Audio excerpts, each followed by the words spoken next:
Hello and welcome to my video where I explain how to use this reactor that I've designed.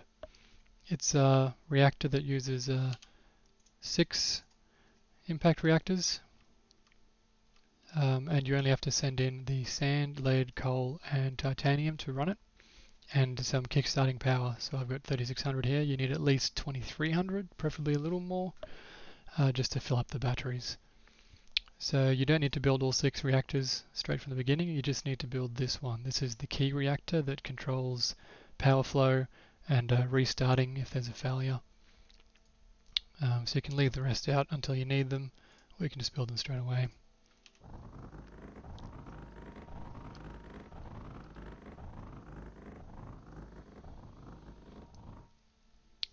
Alright, so we'll disconnect all of the power nodes, anything connected to the reactor.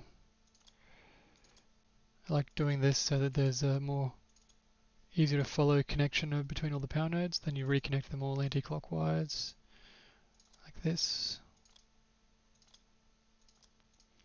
And you're going to want to leave the overdrives disconnected for now, like so. And it's very important that so you can see that these 6 reactors are isolated from this power grid here, but they're connected to each other, or they can be if you do this. So there's a reason for that. All of the power output from the reactors is going to come through this battery, through this diode, and then out here. And then any power that you need to leave the reactor to power your base, once again will be going through this battery up here, through the diode and out this battery. What this does is isolate the power output. So if this side of the diode is generating only 1000 power, so if the reactor is starting up, for example, it's using, say, 1500 power to start up, and there's no power left over from the batteries, then no power is going to end up out here. But if you start generating excess power, then that excess, so we see here it says +0, here it says -1300, there needs to be a positive number on this power grid in here before any power will get out to this power grid. Likewise, no power will exit through this diode up here until this power output exceeds the power usage on this side of this diode. So this is going to be -2300-ish when we get it running, which means no power can be pulled out through here until we're generating more power than that. So that's what these things do. They prevent the reactors from crashing if you build too much power usage in your base, because that can happen easily enough. You just keep adding shields at your front line, and then all of a sudden all of your impact reactors would shut down because it would literally pull the fire right out of them, and they shut down. And then what do? You're completely buggered. So that's what these safety mechanisms are for. So we're going to need to send our items into the reactor, and we'll start up the drills. So our drills are only using 1000 power, so we've still got 2700 left over for the reactor. So when you start the reactor up for the first time, you're going to need to connect like this. This will start up all your production and will also begin filling the batteries. And you'll be using the batteries to start, and if the reactors crash, restart these reactors. You'll do this one first, and then you should have enough power with just one reactor running to restart the rest of the reactors. No more than 2 first up, but then the other 3 in one go if you want. So the restart capability is pretty straightforward. These diodes, when there's an excess of power in this power grid out here, which we're getting from this input while we're first starting up the reactors, the batteries, they will refill, which means we can use them. We want to restart when we want to start a reactor. So you can see this reactor is now getting cryofluid and blast compound. So if we connected this power node to any of these batteries, this would start to try and spin up by draining that battery. So that's why we use this as the keystone reactor, because it's near all of these things. If you built a different reactor by mistake and you can't afford to build another one, that's fine. you'll just need to have enough power to start two. If you haven't built this one, obviously, you can just connect one of these other ones through this main conduit, and then you can connect to any of those batteries, or you can connect to this battery up here to start any of these other reactors. That's fine, but it's easier if you do build this one first. So we've been generating blast compound. Excess titanium goes into this storage, which is it's hard to use, but this is in case your titanium stops flowing for whatever reason, and your cryo fluid completely stops. Then you've got no titanium, and you need to restart a few of your reactors probably before you can power your titanium production again after you fix what's wrong. This can be reversed, and the items can be sent back up this special item transportation system as a last resort if this vault is empty. So this vault is filling up, and when that's full, this vault will fill up. If this vault is empty for some reason, as a last resort, you can empty this back out, and I can show you that later on. But the blast compound, that's what you're looking at here. We want this to fill up, and you want your bridges to be full. You can see the bridges are full. This is for restarting your reactors after a crash as well. So blast compound is being created, half of it, because this bridge deposits here. Half of it is going in here. The other half is going down to the reactors. We only make enough blast compound for 6 reactors, which means with only half of it going into the bridges, we can only run 3 reactors until this is full. Alright. If you did want to run all 6 reactors before this is full, you can just hold R and rotate this, emptying it into the bridges, and you'll then be able to run all 6 reactors. This will still fill up very slowly, but if you really want to run the 6 reactors quicker, I would recommend overdriving your production instead by doing something like that. Don't activate this one because it'll overdrive all of your reactors, which will suck your cryo fluid dry if you're not ready to boost the whole thing. It'll also use your blast compound faster, so it doesn't really solve the problem. So we'll leave those disconnected for now. So once we do manage to get a reactor up and running, it should be able to run everything. It should be able to run all this and your drills, which we can isolate like so. So we'll just let that die. Now we should be ready. We've got enough blast compound in there and in the bridges. Just if the bridge is full, you can see there it's full. That's 30 blast compound and there's 10 in there already. That should be more than enough to get one reactor started. And once you have one reactor started, you can generate more blast compound. So we shouldn't need to redirect that, but we will need to redirect the cryo fluid. And for restart procedures, you probably should just redirect this as well. It's good to get in the habit of that so that you reverse it properly as well. Now we need to make sure that nothing external is connected to the reactor before we start it up. We don't want any power coming in anymore. That includes this connection here. So we'll get rid of that. If we want to power anything off this reactor, we should run it out of the battery. Which you can see that that's going to drain the battery and then that's going to shut down. So just make sure that nothing is connected except through that battery, or you could run into some serious problems later on. So now we're ready to start, so we'll just connect to this battery. It's going to drain that battery to start up, and we'll just wait for the power output to become positive, and then we'll disconnect from that battery, and because of this safety mechanism here, we can connect to that immediately before there's enough power to run that stuff. And disconnect and connect over there. You can see that it's all started trying to run, but there's just nowhere near enough power to run it. But that's fine because we can't pull enough power through this to shut down the reactor. It's still safe, and now its power output is about to and is now exceeding what we need, so all this is running and some power is getting out here as well. And you can see the storages are filling up, and when the storage is filling up, it means you're generating across your whole grid more power than you're using. So if you weren't, your storages throughout your whole grid would be emptying instead. So the only place where you're going to see a positive power number is inside this reactor here, so these 3 power nodes. After that, it's all going to be negative, so you can see that we're using 2000 power at the moment for this section here, and 900 for the drills. But we don't have to try and do any math, we can just look and see that our storage is not empty, which means that we are generating more power than we are using. Okay, so now that's all started up, we can disconnect our cryofluid and our blast compound. We're still going to have blast compound coming in. You can see it flowing in there from our production. Our titanium is filling up. So now we should be safe to start another 2 reactors.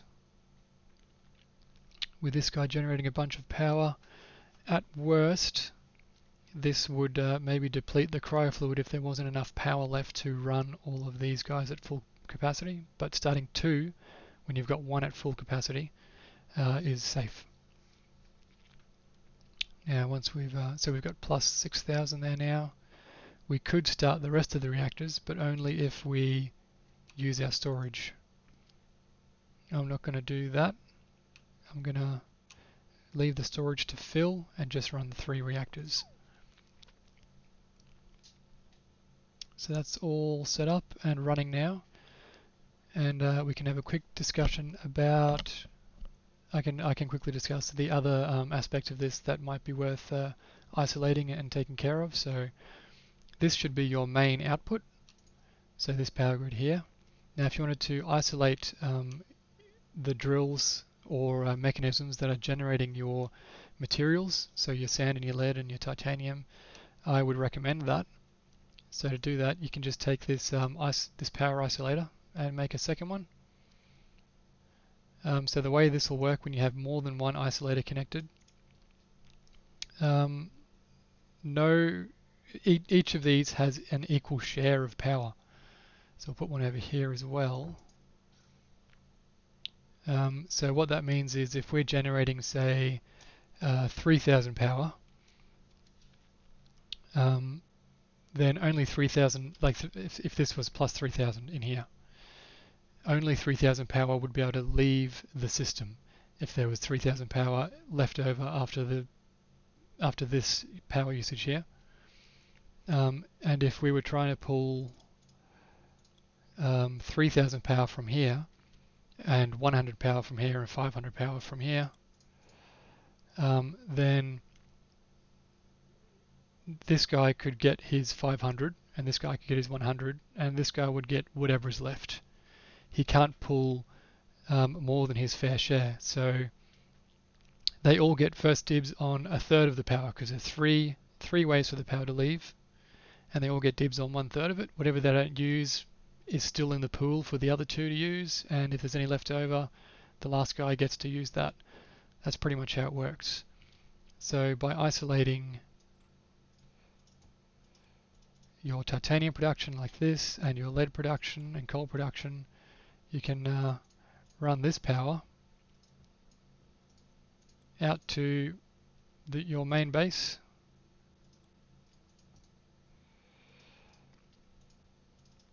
Jesus, like so. And it can use as much power as it wants to try to use, and it still won't deplete enough power to stop your drills from running, for example, because they've been isolated and they're connected directly here, and with that much power usage, there's going to be more than enough for these guys to never run out of power. So you'd have to be careful of cross connections if you just put power nodes around like this, and it's even now connected straight to the inside of the reactor. You've got to be very careful that doesn't happen, and you want to keep your drills isolated from your main power grid. So be careful with that. One way you could try to make sure that this doesn't happen is, or at least minimize the chances, is using surge towers, because nothing can accidentally connect to this surge tower because its connections are exhausted. So you just got to be careful of power nodes connecting over at your endpoints to stop these guys from shutting down, and even then you won't be able to shut the reactors down because they're behind their own safety net here. So yeah, when the reactor's running and you're happy with it, you've got 1,000 here now in your backup. Now we can start the last 3 reactors. And these three boosts, these overdrives, will be able to boost the whole reactor. Make sure you start the cryofluid first. If you start boosting a reactor before the cryofluid is boosted, you're going to run out of cryofluid and the whole thing could crash. So make sure you boost that first, and then your blast powder, blast compound, to make sure that you're getting enough of that. And of course you're going to need to boost these guys over here, or you're not going to get enough spores to make your blast compound. Now with all those three connected, we should still have more than enough blast compound coming in, generating far more power now.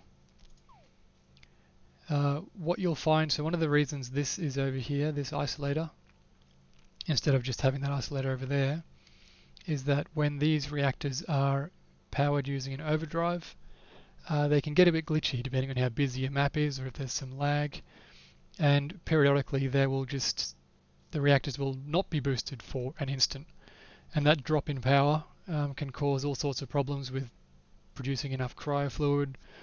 If this booster is not running at 100%, like if it just cuts out for a second, then you're not making anywhere near as much cryofluid, and then the reactor is going to suck it out dry, and the end one will probably shut down.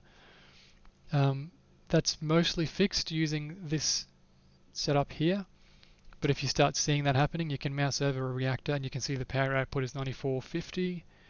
That will drop to 6300 instantaneously and then jump back up if you're having this issue. So to fix that, start with the cryofluid, because that's the most important one, and we can put one of these power isolators. It just, I don't know why, but it helps. Maybe it's just the battery is like a little capacitor, I don't know. You can do that and then disconnect it from there. It's now being powered through this battery past this diode from this building, and that just gives it some kind of, it like flattens the curve and it works a lot better. And we'll do the same thing up here for your blast compound and send your power in there instead. Make sure it's not connected to anything else. And then we'll do the same thing here. So we're coming out of there, through there, and it's running. So you might not need to do that, but if you are having issues with massively fluctuating power output, that can stabilize it. It seems to be more of an issue if you're overdriving them and using phase fabric to further overdrive them, and you're drawing a huge amount of power. That seems to be when it happens the most. And if you want to run phase fabric in, I've left room along here for you to run a bridge across. You can just bridge in here, and you can bridge in over here as well to send phase fabric in.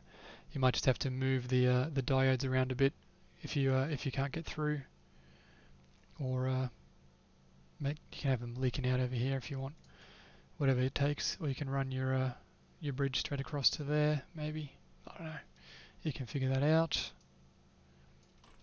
So I think that's pretty much all of it you need to know. Yep, you can restart it if it crashes. We can do that now. And I'll also show what happens if something happens to your titanium supply. Your cryofluid is going to shut down pretty soon. This is a good approximation of what will happen. So we're going to start running out of cryofluid in these reactors. They're all going to crash, and we're going to have to restart them. And because that crashes, obviously all of our other productions are going to stop once the batteries drain, which shouldn't take long. We've got extra capacity because of all these little diodes, and there it is, everything is dead. So if you want to restart that now, we're assuming you have no titanium coming in and your vault has been drained. So you're going to delete this unloader, and you see that because everything's been drained, there's no titanium, so you can reverse the flow of this guy like so. You see titanium is flowing in.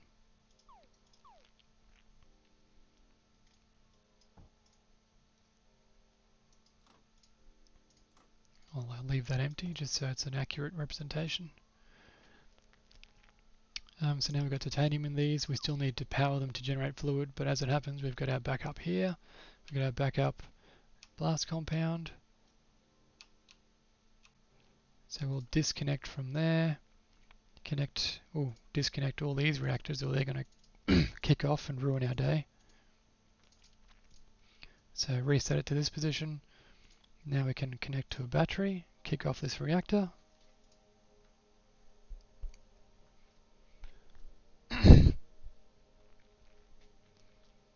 And this is the same process as before. Wait for it to be positive.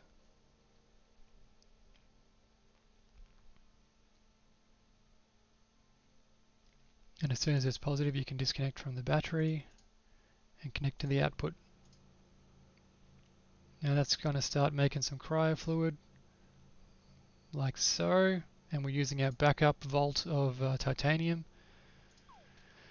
Now this, because we've still got all of our blast compound, and we're now making blast compound again.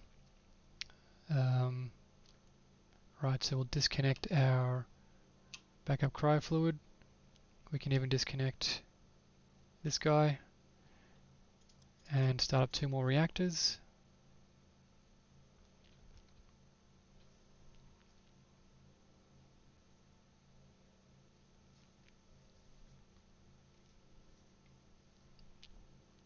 Lovely. Making more and more power.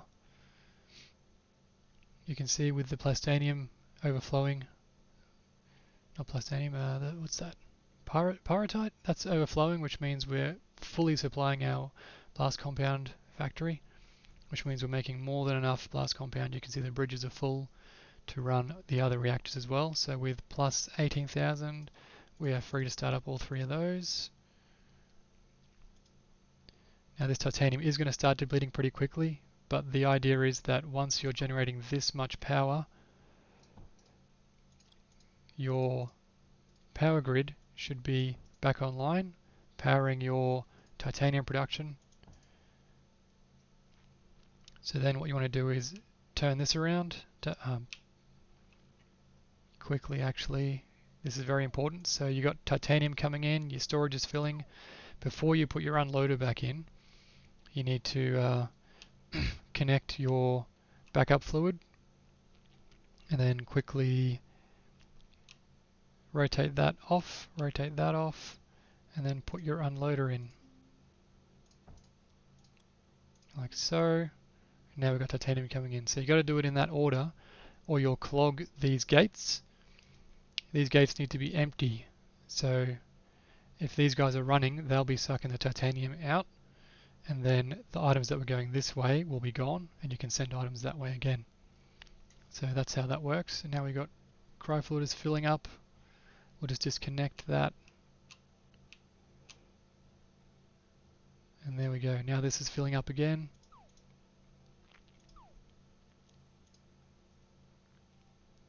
We are slowly running out because, and this is the other thing you're going to have to look out for, if you are using overdrives, you're going to need to make more than this much titanium input. This isn't enough to run with overdrive. Yep, we're going to start running out real soon. So we'll just put another one like so.